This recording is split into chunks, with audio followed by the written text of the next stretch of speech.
그래 화석을 알았겠지. 아까 등치가 컸던 말도 등치가 작았던 말도 화석을 통해 다 알아낸 거야. 좋아. 사람들이 기린이 목이 짧았던 사실을 알았어. 근데 나중에 기린이 목이 길어진 거야. 그럼 고민이 됐겠지. 도대체 왜 기린은 목이 길어졌을까? 자연 선택. 그래서 여러 사람들이 고민을 하다가 자연 선택설의 골자는 이거야. 뭐라고 얘기하냐면 새끼를 많이 낳다 보니 어쩌다 보니 기린이 목이 긴 게 나타났대. 걔가 살기가 유일해가지고 걔가 진화됐대. 이게 자연 선택설이야.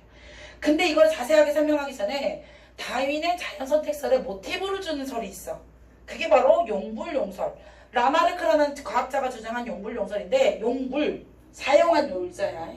불은 아니 불자야. 용설은 사용하면 발달을 하고 사용하지 않으면 대화를 한다. 이게 용불용설이야. 그러니까 왜 목이 길어졌냐면 라마르크의 주장에 의하면 이 아이들이 목 짧은 기린들이 살았어. 밑에 있는 풀을 다 뜯어먹었겠지. 배고픈 거야. 이제 위에 있는 이제 풀을 뜯어먹어야겠다고 이제 도전을 하기 시작하는 거지. 그래서 위에 있는 풀을 먹으려고 목을 자꾸 위로 늘어뜨리니까 이렇게 위로 늘어뜨리다가 목이 길어졌대. 아 그래서 목을 많이 연습해서 많이 길어진 애가 목이 긴 애하고 목이 짧은 애가 살았대. 그랬는데 목이 긴 애하고 목이 짧은 애 중에 누가 생존에 유리할 것 같아? 긴 애가 유리하겠지. 밑에 것도 먹고 위에 것도 먹고. 그래서 기린 목 짧은 애가 도태되고 목 긴 애가 살아남아서 진화돼가지고 여전히 목이 길어졌대. 이게 골자야. 문제 있어 없어? 문제가 없어? 확실해? 너도 앞으로 목을 길어뜨려봐. 아니 그 무슨 그 부족 있지 않냐? 여기다가 계속 목걸이 끼우는 링 계속 끼워. 그래서 왜 목이 길면 길수록 미인이다. 그래서 목을 계속 이렇게 길어갖고 목이 엄청 길어진 사람 그 부족 있잖아. 그럼 이것도 태어나자마자 그 아이는 목이 길어야 되는데? 아 선생님 목이 길다고 사람은 생존에 유리하지 않잖아요. 아니지. 그게 미의 기준이었다면 미인이 훨씬 더 생존에 유리하지 않았을까? 그렇기 때문에 에이 오빠 안돼. 지금 이거는 왜 불가능하냐면 이런 걸 뭐라 그러냐면 획득 형질이라고 불러. 환경에 의해서 내가 원래 갖고 있던 유전인자가 아니라 내가 연습이나 학습에 의해서 획득한 형질이라고. 그건 진화되지 않아. 유전자가 변해야지 진화되는 거지. 무슨 쥐가 연습을 했다고. 아니 그게 맞으면 어찌 되냐면 그 왜 박지석 그 손흥민 이강인 이런 애들은 축구선수도 허벅지가 이만하다며. 뭔지 알지? 다리로 막 싸움을 하니까 이만하고 그리고 대부분 축구선수들은 목이 이렇게 거북목이래. 기역자더라고. 이유의 즉슨 계속 이렇게 밑을 보면서 공을 차야 되잖아. 계속 밑을 보고 있으니까 진짜 다들 이렇게 등이 이렇게 굽었던데? 그런 선수들이 많더라고. 그러면 이강인이 자식을 낳았는데 아니 결혼해서 애기를 낳았는데 애가 태어나자마자 허벅지가 이만해. 이 말이 되냐고 안 되냐고. 말 안 되잖아. 또 있잖아. 내가 파마를 했어. 그래가지고 애를 낳았는데 애가 머리가 곱슬해. 말이 돼 안 돼. 안 되잖아. 내가 이 외부의 환경에 의해서 내가 획득한 형질을 잘하는 게 자손에게 전달되지 않는 이게 비유전적 변이야. 변했지. 내가 머리카락이 파마가 됐어. 이게 자식이 유전돼 안 돼. 이게 비유전적 변이라고 말하는 거야. 이해가 무슨 말인지? 근데 내가 막 연습을 해갖고 근육면에서 막 식스팩이 만들어졌어. 이거는 그러면 비유전적이야 유전적이야? 이것도 비유전적 변인겨. 아 내가 원래 시스팩이 아니었다 시스팩이 됐어. 변이 일어난 거야. 내가 형질이 변했으니까. 그런데 이건 비유전적 변이라고. 나중에 내가 획득한 형질이기 때문에. 그런데 내가 어느 날 방사능에 픽폭됐어. 방사능에 픽폭돼가지고 내가 유전자 자체가 변해버린 거야. 그래서 자식을 낳아. 그러면 뭐라 그래? 기형아가 태어날 확률이 높은 거지. 이거는 유전자가 완전 변했기 때문에 이건 유전적 변이가 맞아. 근데 비유전적 변이 내가 말한 거는 그 전달이 안 되는 비전적 변인 거 이해가지? 그러니까 라마르크는 뭐가 문제였던 거야? 자기가 획득한 비유전적 변이를 가지고 이게 유전될 거라 말했기 때문에 말이 안 돼. 근데 이 라마르크 말도 안 되는 이 아이를 왜 얘기하냐면 우리가 어떤 과학자는 자연선택설이 발표된 이전과 이후 세계는 엄청나게 많이 달라졌다고 말해. 신중심의 사회에서 인간 중심의 사회로 바뀌었고, 그지? 우월주의가 존중받던 시대가 되었고, 뭐 이런 식의 굉장히 사회, 경제 이런 기반적인 게 굉장히 많이 변했다 그러거든. 근데 그 자연선택설을 얘기한 다윈이 라마르크의 용불용설을 모티브로 해서 만든 거거든. 그럼 다시 한번 자세하게 자연선택설을 얘기해 줄게. 자연선택설은 기린이 목이 길어진 이유를 이렇게 설명해. 기린이 갑자기 자기들이 살기 좋은 환경이 돼서 개체수가 급증한 거야. 과잉생산. 의미 이해가지? 네 글자로 정리했어. 과잉생산. 어떤 말이야? 새끼를 많이 낳아서 개체수가 많아졌대. 근데 이때 뭐라 그러냐면 아롱이 다롱이란 말을 알아? 무슨 말이야? 그 신고파출. 뭐라고? 아니 그 개권 신고파출. 신박한데 장어를 알아. 아롱이 다롱이가 무슨 말이야? 얘가 막내야. 엄마가 형제들을 보면 다 똑같다 그래? 다 다르다 그래? 다 다르다 그러지. 내가 아들이 둘이거든? 둘째가 똘끼가 너 몇째야? 동생 있어? 너는 몇째야? 첫째? 너는 몇째야? 얘는 넷째야. 넌 몇째야? 셋째 중에 막내? 둘째 중에? 둘째들이? 너는? 첫째. 너는? 너는? 왜 너는? 저 첫째. 첫째? 너는? 너는? 첫째. 너는? 이거 압도적으로 첫째가 많네?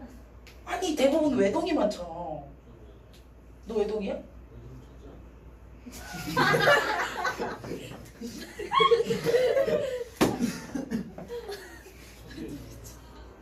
똘끼가 첫째자 막내. 에 막둥아. 에 첫째자 막내. 이런 씨. 아니 선생님도 그랬어. 둘째를 키우지 않았다면 절대 몰랐을 걸 아는 거 있잖아. 꼬라지가 내가 지금 7세하고 살아. 둘째 7세.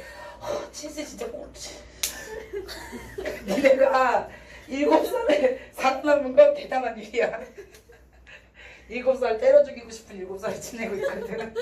니네들이 엄마가 때려 죽이지 않고 지금 이 나이까지 산 건 대단한 일이라니까. 야, 씨. 아직 왜 뭔지 왜 똥인지 된장인지 모르고 계속 이 덤비는 시기잖아. 지금 형한테도 못 이길 건데 계속 덤비고. 그래서 내가 우리 남편하고 그래서 야 첫째에게 고마워하자. 이게 아롱이 다롱이야. 아들을 둘 낳았는데 엄마 아빠가 똑같은데 그 자식이 너무 다양한 거야.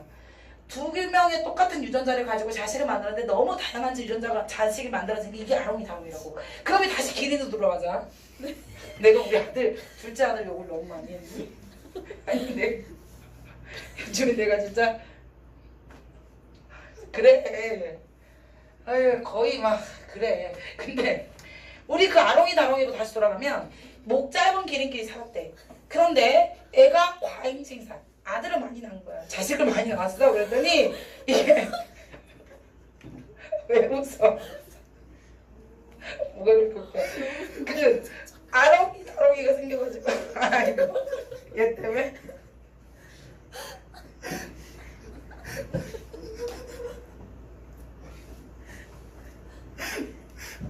그러면 첫째라고 말하는 애 중에 혹시 더 외통이 있냐? 얘 말고 이 또라이 말고 또 있어. 엄마가 나올 수 있다. 아너 장교수님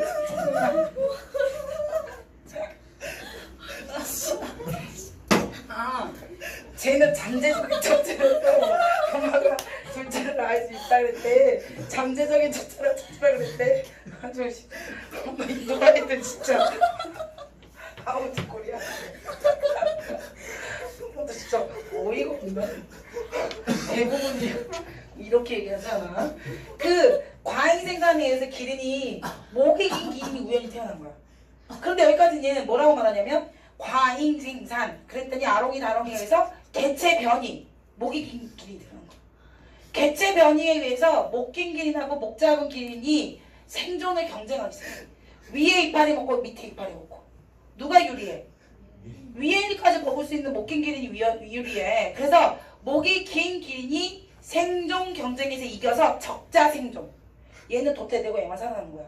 이게 자연에게 선택받아서 이 목 긴 유전자를 갖고 있는 아이가 진화다에서 쭉 지금까지 왔대. 그래서 순서대로 빨리 말해볼게. 과잉 생산. 아롱이 다롱이 자식을 많이 낳았어. 그러더니 개체 변이. 목 긴 기린도 태어날 수 있었대. 근데 목 긴 기린하고 목 짧은 기린이 생존 경쟁을 했을 때 적자 생존에 의해서 목 짧은 기린만 죽고 목 긴 기린이 살아남아서 자연에게 선택당했대. 여기까지 이해갔지? 여기서 뭐가 이상해? 난 네가 이상해. 쌤지.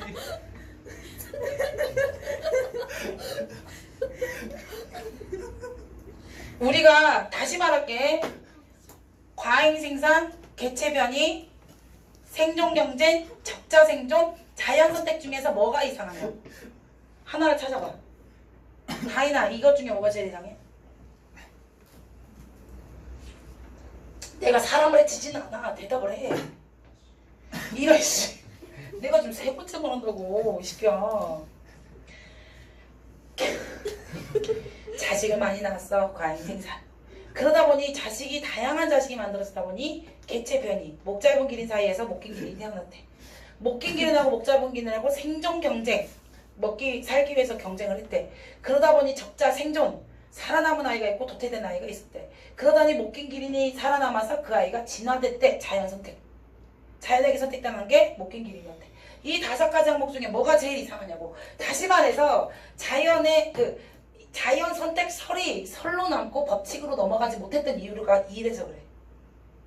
100% 지지받지 못했던 이유가 이것 때문에 그래. 자식이 많이 만들어주면 이상해? 그거 아니야. 적자 생존? 아니. 많이 갑자기 만들어진. 그렇지, 갑자기 기린이 왜 목긴 기린이 생겼냐고. 개체가 변화했던 이유를 설명 못한 거야. 근데 아니 목 짧은 기린에서 애들이 자식을 많이 낳다 쳐잉. 근데 목긴 기린이 갑자기 왜 생겨? 이거가 설명이 가능해 불가능해? 우리는 할 수 있어. 뭐라고 말할 수 있어? 어? 열성이야 이게? 돌연변이 그럼 되잖아. 그지 않아? 그지? 아니 목긴 기린이 갑자기 왜 생겼어? 돌연변이라는 말 자체가 유전자가 변해서 새로운 형질이 태어난 게 돌연변이야. 왜 이런 거 있잖아. 너 돌연변이지? 라고 말하면 기분 좋아 나빠. 그지? 응. 근데 이 돌연변이라는 말을 왜 하냐면 엄마 아빠는 안 그런데 너는 왜 그래? 이런 뉘앙스가 있지 않아? 그러니까 엄마 아빠에게 없는 형질이 자식에게 태어날 때 돌연변이라 그래. 이해가지? 그러니까 우리가 목이 짧은 기린 사이에서 목 긴 기린 태어난 걸 돌연변이라 말하면 되잖아. 그런데 여기 잠깐. 내가 얘한테 돌연변이라 그랬더니 기분 나빠했어 안 나빠했어? 왜 나쁠까? 돌연변이의 단점은 돌연변이는 생존에 불리하게 나타나. 불리하게 나타나는 게 일반적이야. 지금의 돌연변이 나타내서 보니까 다 생존에 불리하게 나타나지 생존에 유리하게 나타나잖아. 예외가 있어. 닌자 거북이. 한테. 닌자 거북이는 돌연변인데 생존에 유리하잖아. 걔 빼고. 닌자 거북이 여기 막 뒤에 있는 걔 이름 뭐더라? 레오나르도? 뭐 닌자 거북이 이름 중에 하나가 레오나르도 그런 거 있잖아. 뭐래? 그래 원래 생존하냐고 나한테 물어본다. 실존하냐고 물어본다 나한테. 그 돌연변이는 그러니까 약간 생존에 불리하게 나타나는데 여기에서 접목시키기엔 생존에 유리하게 나타났기 때문에 조금 문제가 있잖아. 그런데 지금은 현대에서는 이걸 뭐로 하냐면 유전자 풀로 얘기해. 유전자 풀이라는 건 뭐냐면 한 개체, 기린이라는 개체가 가지고 있는 유전자를 DNA 있잖아. 유전자가 DNA 있잖아. DNA는 우리가 알다시피 디오시리보토스 뉴클레오타이드라고 하는 이 염기 서열로 되어 있지. 그 염기 서열을 다 잘라. 이리 다 잘라. 엄청나게 많은 길이를 유전자 그 DNA 염기 서열 다 잘라. 그거를 이렇게 생긴 풀장에다 넣어. 엄청나게 많은 유전자가 있겠지. 근데 그 유전자를 뭐라고 그러냐면 유전자 풀이라고 불러. 약간 수영장의 느낌이잖아. 유전자가 엄청나게 많이 들어있는 거야.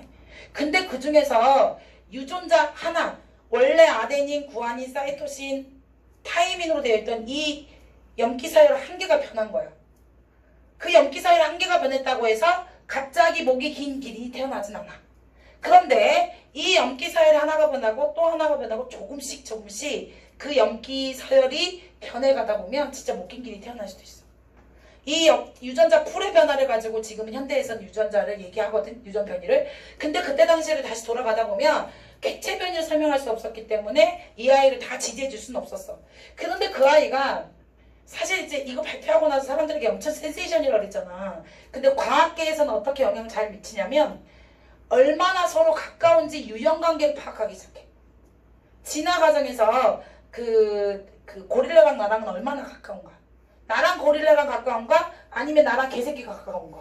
아니면 늑대하고 개가 가까운가? 늑대하고 여우가 가까운가? 이런 유형관계를 밝히기 시작해. 그래서 그 생물의 분류를 통해서 유형관계를 밝혀낸 과학자가 린넨이라는 과학자야. 그래서 린넨이 만들어낸 게 종속, 과목, 강문계. 생물에는 5개의 계가 있어. 큰 대분류야. 그리고 소분 분류해가지고 종이라는 것은 뭘 의미하냐면 결혼을 해서 자식을 낳을 수 있어야 돼. 근데 너네 같은 종일 때 제일 신기한 거 있잖아. 나는 개가 제일 신기해. 개라고 말하는 같은 종은 너무 근데 생긴 게 다 다르지 않냐? 사람이 좀 다르게 생겼다 그래도 눈 2개, 코도 이거 별 차이 없잖아. 근데 개들 한번 생각해봐. 어떤 애는 진짜 늑대같이 생겼어. 그지? 근데 그 왜 다리 짧은 외시코기 같은 거 생각해봐. 완전히 너무 다르잖아. 푸들 막 이런 애들. 쬐까는 애들 이런 거 말티즈 같은 애. 근데 막 이따만한 개가 있고 해. 근데 걔들은 둘 다 개잖아. 같은 종이잖아. 얘네들을 같은 종이라고 부르는 이유는 뭘까? 하나는 아주 순하고 하나는 진짜 그 잡아먹는 육식성 경향이 있어가지고 막 사냥을 할 수 있는 개인데 이 둘을 같은 종이라고 부르는 이유가 뭐냐고. 교배할 수 있어서 해. 그런데 교배보다 더 중요한 게 있어. 사자와 호랑이는 교배할 수 있다 없다? 있다. 어머, 사자와 호랑이 교배해서 만들어낸 자식 이름이 뭐야? 라이거. 뭐? 라이온이 그 아빠가 라이온, 엄마가 타이거, 합쳐서 라이거. 어머, 이 표정들은 뭐지? 처음 듣는다는 표정? 타이온, 아빠가 타이거, 엄마가 라이온. 그래서 합치면 타이온. 그러면 사자와 호랑이는 교배해서 자식을 만들었으니까 같은 종이냐고. 왜 같은 종이 안 되냐면 라이거와 라이거를 교배했더니 자식이 안 만들어져. 타이거하고 라이온을 이렇게 교배해서 자식을 만들었잖아. 근데 라이거가 라이거 교배를 하면 자식이 안 만들어진다고. 그러면 종이라는 건 같은 종이라면 교배를 해서 자식이 만들어진 것뿐만 아니라 이 자식이 또 자식을 낳을 수 있어야 돼. 그런데 우리가 엄청나게 큰 강아지하고 요만한 강아지가 교배를 해서 자식을 낳았어. 똥개라고 부르지. 아니 일명 잡종. 뭔지 알잖아. 팔면 별로 가치 없는. 그 잡종이 태어났다 하더라도 이 잡종이 자식 낳을 수 있다 없다? 있다. 그러니까 이따만한 강아지하고 요따만한 강아지가 같은 종이라고 부르는 거야. 그러니까 이 아이들의 서로 생물들이 얼마나 다르게 생겼고, 아니 늑대하고 늑대개는 비슷하게 생겼지만 늑대개는 왜 개냐고. 늑대가 아니라. 이유가 뭐냐면 개하고 같은 유전자를 갖고 있고 얘를 통해서 이제 자식을 낳고 이렇게 할 수 있으니까. 그럼 늑대개는 늑대하고 가까운 겨, 개하고 가까운 겨. 이런 것들을 발견하기 시작한 게 자연선택설이 발표되고 나서 이후야. 그 다음에 사회적인 영향 중에 가장 대표적인 게 자본주의가 이제 성행을 하기 시작한 거지. 자본주의가 뭐야? 사람들이 선택하는 거에 따라서 만약에 우리가 A라는 물건을 많이 살 거야. 그럼 A가 부자가 되고 B는 이게 도태되고, 그거를 A가 너무 부자가 되고 B는 굶어 죽게 생겼으니까 우리가 이 A를 사지 말고 B를 삽시다. 뭐 이렇게 통제하는 거 있잖아. 이건 자유자본주의자가 아니잖아. 그지? 통제를 하는 건. 근데 이 시장경제를 자유시장경제가 지지하게 되었던 이유가 자연선택 때문이에요.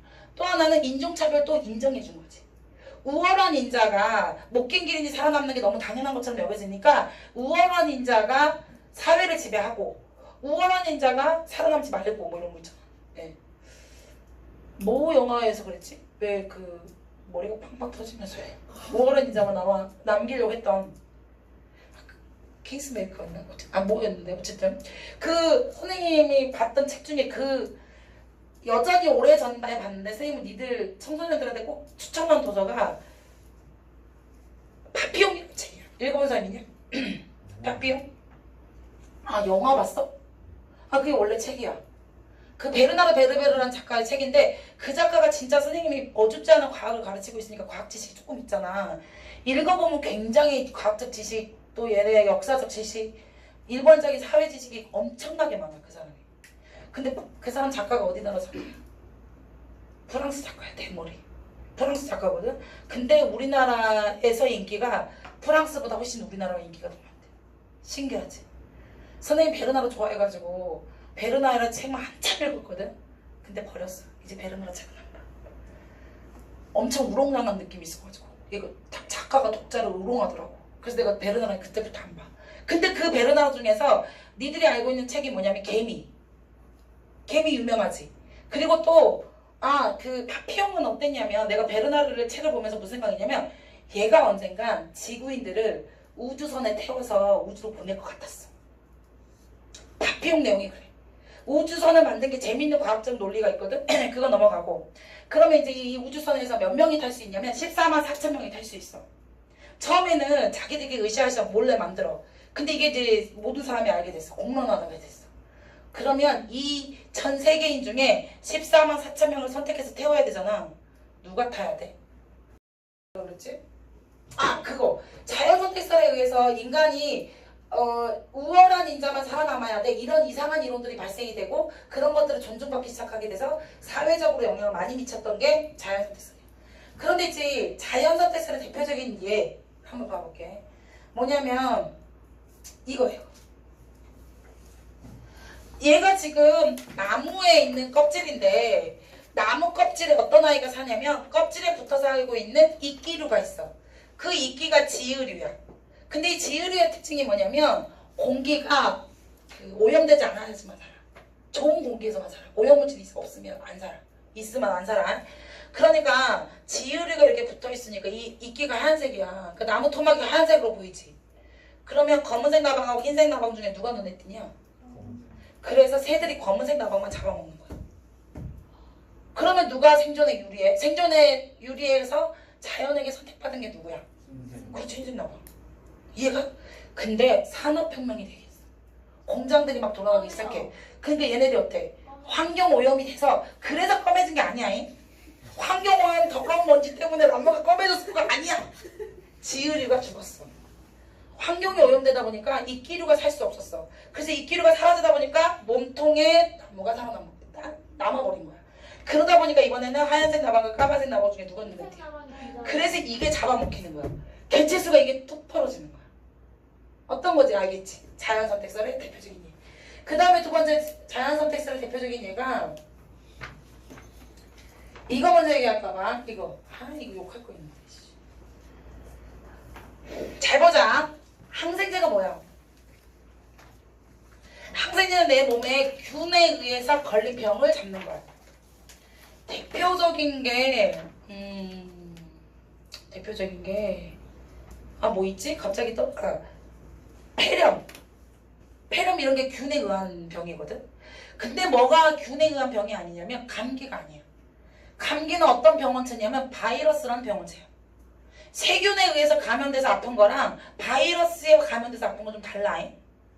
그러니까 감기를 걸렸는데 세균을 잡아먹는 항생제를 먹으면 된다 안 된다? 안 된다.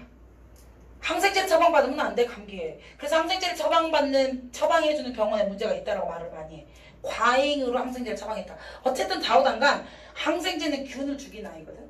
그러니까 이 균을 죽일 거야.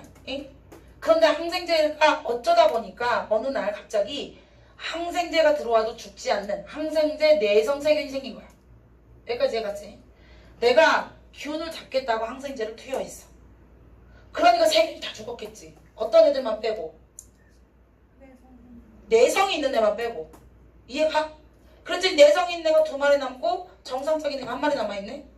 확률상 딱 늘었지. 분포 밑으로가. 그럼 얘네들 자식을 낳아서 다시 많아졌어. 다시 많아진 그림이야. 2배로 늘어나고 똑같은 비율로 늘어났는데 얘 누가 많아? 이번에는 내성을 가지고 있는 애가 많았지. 내가 또 항생제를 투여한 거야. 그러면 정상세균만 죽고 내성이 있는 세균들은 살아남았어. 그래서 어떻게 표현하냐면 항생제 내성이 생겼다. 이거 좋은 말이야 나쁜 말이야? 나쁜 말이야. 이 항생제를 아무리 먹어도 세균이 죽지 않아. 이해가? 내 가까운 사람이 간염, B형 감염 보균자야. 간이 염증이 자꾸 생겨. 그래가지고 어떻게 해야 돼? 이 균을 죽이기 위해서 항생제를 먹어야 돼. 그래서 간에 있는 세균의 수치를 계속 이제 추적 관리하거든. 근데 이제 항생제를 매일 먹어야 돼. 근데 어느 날 이 항생제를 먹었는데 균의 수치가 떨어지지 않아. 왜 그랬을까? 내성이 생긴 거야. 그러면 또 다른 항생제를 바꿔서 먹어야 돼. 원래 1번을 먹었다면 2번을 먹어야 돼. 항생제를 바꿔서 처리해야 된다고. 이 내성이 그래서 위험한 거야. 그래서 우리가 웬만큼 아프지 않으면 항생제를 투여하지 않는 게 좋아. 어떤 느낌인지 알겠지? 그런데 여기서 주의해야 되겠어. 니들이 제일 많이 틀린 건 항생제 내성의 세균은 항생제를 투여했기 때문에 생겼지. 그게 오답이야. 다시 천천히 말할게. 항생제 내성이 있는 세균은 항생제를 투여했기 때문에 생긴 거야. 라는 말이 틀리다고. 원래 있었어. 그건 왜 생겼어? 돌연변이가 뭔가 있었겠지. 어쨌든 생겼어. 원래 있었어. 근데 항생제 투여했더니만 그 아이만 살아남은 거야. 원래 있었던 그 아이만 살아남은 거지 항생제를 투여해서 새로 생긴 게 아니라는 거야. 근데 니들한테 가장 많은 오답은 항생제를 투여해서 항생제 내성에 세균이 생겼지? 라고 말하는 오답을 제일 많이 제시해. 아니라는 거 이해 갔지? 비율이 항생제 내성을 가지고 있는 비율이 점점 증가하고 있다는 느낌 뭐지? 이건 나중에 그 문제 어디야? 숙지고 문제를 니들이 풀 기회가 있으면 그때 다시 그 선생님을 욕해줄게. 이 문제에서 숙지고에서 문제가 좀 있는 문제가 나왔었거든. 그건 나중에 선생님 다시 한번 얘기하고. 이게 지금 자연선택설의 대표적인 예야. 그 다음 자연선택설. 이게 웃겨. 정상 적혈구. 이거 무슨 적혈구? 남모형 적혈구. 야 이거 살아남기 좋아 안 좋아? 왜냐면 적혈구는 산소로 운반해야 돼. 근데 이렇게 생긴 아이는 극심한 악성 빈혈에 시달려서 죽어. 살지를 못해. 근데 웃긴 게 뭐냐면 이 아이가 있잖아. 그 정상 적혈구를 갖고 있는 사람들이 말라리아라고 하는 목이 있잖아. 그거에 물리면 죽는다. 근데 웃긴 게 얘네들이 안 죽어. 그러니까 말라리아가 창궐하는 아프리카 지역에서만 다른 지역에는 겸용적혈구의 생존 빈도가 낮는데 이쪽만 생존 빈도가 높아. 웃기지? 근데 좀 세분하게 들어가면 이렇게 얘기해요. 봐봐. 이건데 이거야. 그 적혈구 모양을 결정한 유전자는 두 개에 의해서 결정된대. 그냥 여기 봐봐. 라지 A. 엄마한테서 받은 거 라지 A, 아빠한테 받은 거 라지 A. 그래서 난 라지 A 정상 모양의 겸용적혈구가 아닌 정상 모양이야. 적혈구 모양 정상이야. 그런데 엄마한테서 받은 거 S, 아빠한테서 받았어. 그때 나는 완전 남모양이야. 이해 갔어? 그런데 가운데 거는 아빠한테는 A 받았는데 엄마한테 S 받아가지고 정상이거나 남모양인 거야. 이해 가지 여기까지. 그런데 말이야, 남모양 적혈구는 생존에 유리할까 불리할까? 불리해. 왜? 악성 빈혈이니까. 빈혈이 악성이야. 그래서 생존하는 비율이 낮아가지고 말라리아를 발생하는 곳에서도 인구의 수가 적어. 이거는 인구의 수가 왜 적냐면 이걸 가지고 있는 인구의 수 적은 이유는 말라리아 때문이 아니라 악성 빈혈 때문에 살아남지 못했기 때문에 비율이 적은 거야. 그런데 말이야, 일반 지역에서는 얘네가 인구수가 많아. 그런데 말라리아가 발생하지 않으면 이 인구수가 많다? 근데 말라리아가 있는 지역에서만 인구수가 적어. 왜냐면 얘네는 말라리아에 물려 죽거든. 그래서 개체수가 적은 거야. 그런데 여기는 있잖아. 말라리아가 발생하는 지역에서는 많이 못 살아. 약간의 빈혈이 있고 이러니까. 그런데 여기서가 중요해. 이 말라리아가 많이 창궐하는 지역에서는 이 개체수가 다른 데보다 비정상적으로 많아. 어떤 말이야? 말라리아가 있는 자연 환경에서 특별하게 얘가 자연에게 선택받은 거지. 그래서 얘가 생존에 유리한 거야. 근데 얘는 왜 생존에 불리했어? 빈혈 때문에 불리. 얘는 뭐가 불리했어? 말라리아한테 물려 죽어서 불리. 얘는 말라리아에 물려서 죽지 않았지만 그렇지만 빈혈도 약간 쬐끔밖에 없고 살아남기 괜찮고 그래서 얘의 개체수가 많다는 게 자연선택설을 또 설명하는 대표적인 이야. 그 다음에 이번에 이거 꼭 얘기해야 되는데 이걸로 얘기하자. 이게 격리설인데 토끼들이 살았대. 귀여운 토끼가 5마리가 살았어. 6마리인가? 5마리가 살았어. 그런데 갑자기 사이좋게 살았어. 그러면 서로 결혼했을까 안 했을까? 자식 낳았을까 안 낳았을까?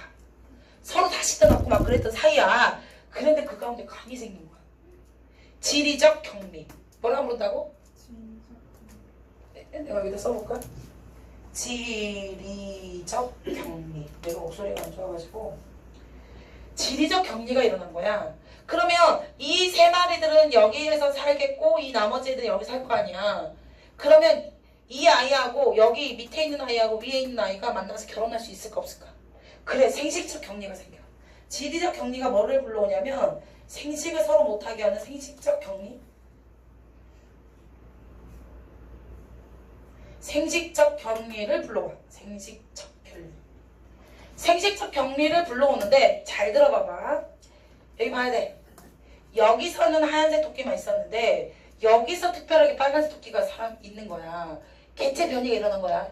근데 이 빨간 토끼가 살아남기가 좋았나 봐. 그러면 얘가 살아남기 좋으니까 얘 개체수가 늘어나겠지.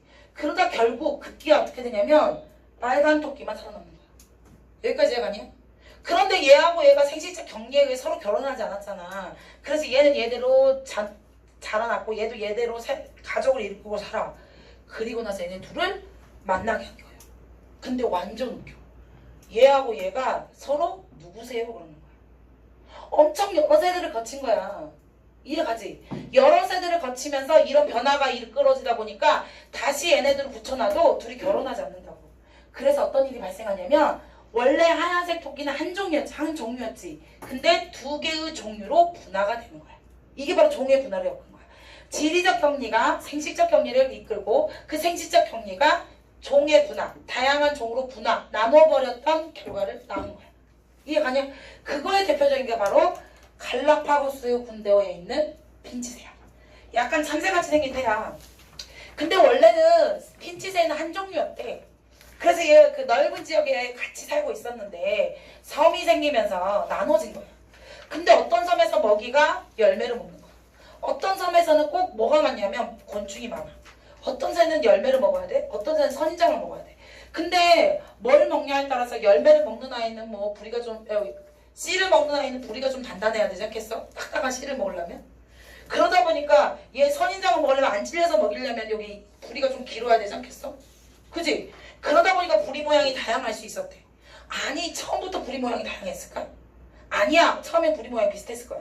그랬는데 이 지리적 격리가 일어난 다음에 얘가 아롱이 다롱이에 의해서 부리가 긴 게 여기서 부리가 긴 게 우연히 태어난 거야. 근데 길이가 긴 거하고 부리가 짧은 애하고 비교했을 때 길이가 긴 게 선인장을 먹고 사이가 좋았을 거 아니야. 그래서 긴 부리가 우점종이 돼서 자연에게 선택받아서 이 아이가 생존에 유리하게 된 거야. 이해가지? 그러면은 긴 부리가 개체수가 많아졌겠지. 그러다 보니까 나머지는 도태되고 긴 부리만 살아남아서 여기는 긴 부리가 있는 섬이 됐고 여기는 딱딱한 씨를 먹어야 되니까 부리가 딱딱한 아이가 살아남기가 좋았을 거야. 그래서 처음에는 부리 모양이 다 똑같았다가 처음에는 똑같았지만 사는 환경에 따라서 어떤 아이가 선택받냐에 따라서 이 섬에는 긴 부리가, 이 사람에는 딱딱한 부리가, 이 사람에는 짧은 부리가 이렇게 살아남게 된 거야. 그러다 보니까 아주 오랜 시대를 지나고 나서 얘하고 만나서 야 니네 결혼할래? 그랬더니 서로 결혼하지 않는 거야. 다른 종으로 분화된 거야. 원래는 핀치새는 몇 종류였어? 한 종류였잖아. 근데 지금만 봐도 이렇게 네 종류로 분화가 돼버린 거잖아. 이게 지리적 격리가 이게 생식적 격리에 의해서 새로운 다양한 종으로 분화되고 있는 대표적인 예야. 그게 바로 그 같은 종이었던 갈라파고스 군도의 핀치새야. 그래서 같은 종의 생물이라도 오랜 시간 동안 다른 먹이 환경에서 적응하면서 서로 다른 물 모양으로 진화하게 되었고 다양한 그 종의 분화로 이어졌다는 말이 되는 거지. 나 지금 자연 선택하고 있다 다이. 계속해서 자연 선택하고 있는 거 알지? 그리고 오케이. 이건 하지 않을 거야. 화학적 진화설, 심의 열수고 이거 안 할 거야. 하나도 못 떠나네.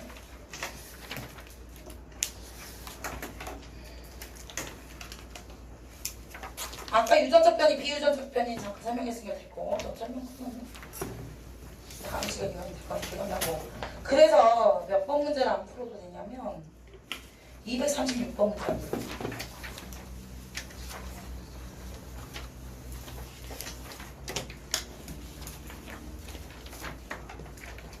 그래서 우리가 오늘 진도는 여기까지 할 거야. 문제 몇 개 좀 풀고 마무리하자. 자연스럽게 별로 어렵진 않지. 네.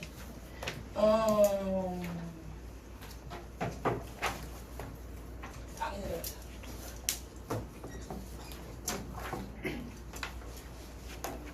연아야, 화학이나 예가나? 오, 이렇게 빨리 답해. 확 재밌는데.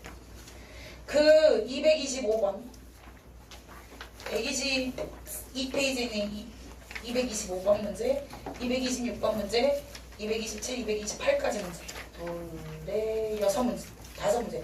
224부터 시작. 224부터 228까지.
지층이 옆쪽에 부정하게. 아니 그 어디 그게 몇 번이지? 227 질문이 들어왔으니까 같이 해볼까? 잠깐 봐봐. 227번에 이게 메모드지. 밑에 있는 게 메모드. 그럼 얘는 언제? 신생대. 위에 있는 게 암모나이트. 얘는 언제? 중생대. 그러면 밑에 게 먼저 써야 돼? 위에 게 먼저 써야 돼? 밑에 게 먼저 써야 돼 원래. 근데 밑에 게 나중 거 아니냐? 그래서 이게 어떻게 만들어졌는지 여러 가지 요인이 있는데 봐봐. 여기 밑에가 먼저 중생대 때 암모나이트가 쌓였어. 그러고 나서 여기 위에가 색깔을 칠해볼까? 좋아, 색깔을 칠해보자. 밑에가 공룡이야. 연두색의 공룡. 괜찮아. 연두색의 공룡.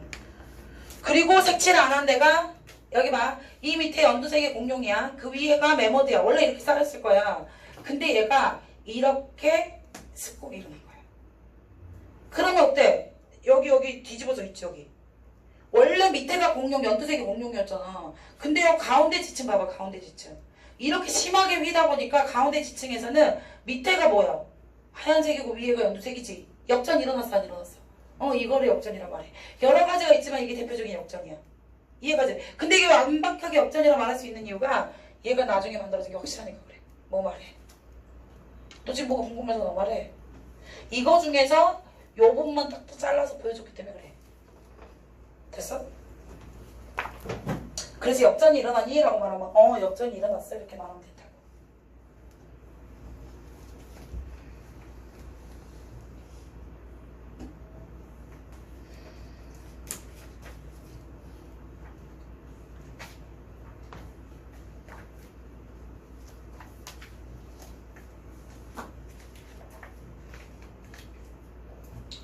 (224) A가 뭐를 의미하는 거야?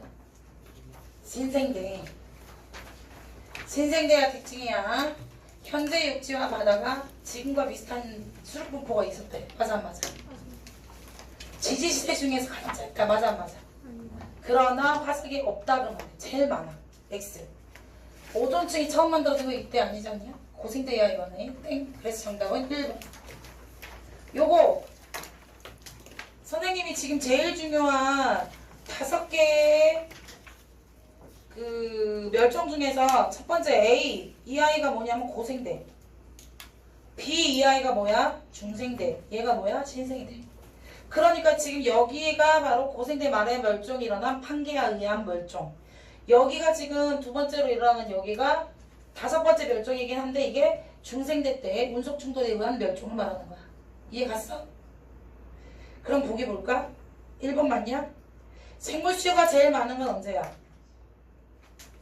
C지. B하고 C 사이에 공룡만 멸종한 게 아니라 운석 충돌에 의해서 암모나이트도 멸종할 수 있어. 맞는 말. 그 다음에 C가 파충류 시대야? 포유류의 시대야. 됐어? 그 다음 그거. 이거 지층을 나눠볼까? 야, 대거 멸종과 대거 생성됐던 시기를 보자. 야, 요거 나눠야 되지 않을까? 요거. 이거 왜 나눴어? A가 지나면서 이 한 마리가 없어지고 B가 쌓이면서 새로운 개체가 이렇게 생겼잖아. 3마리나, 3종류나.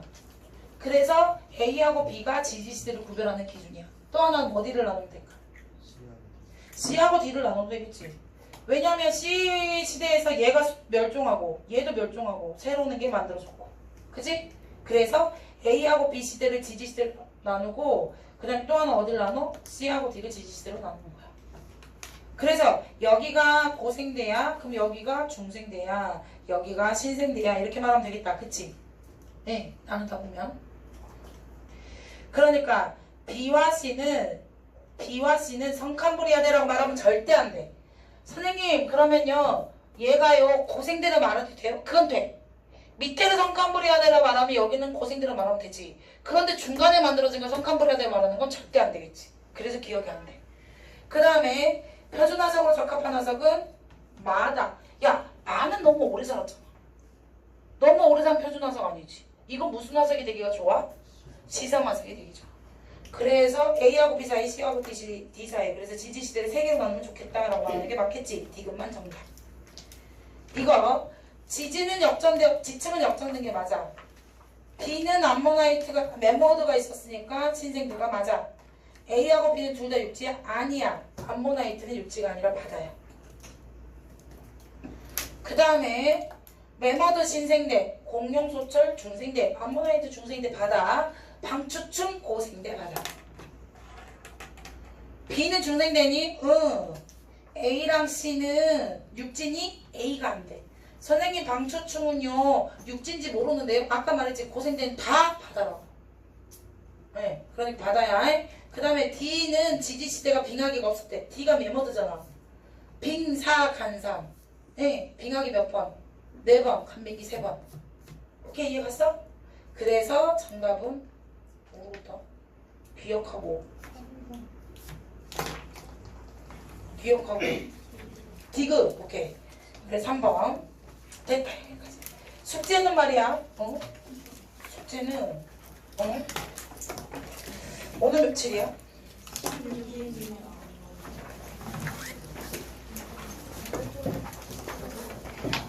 그거 좀 꺼줄래? 누가?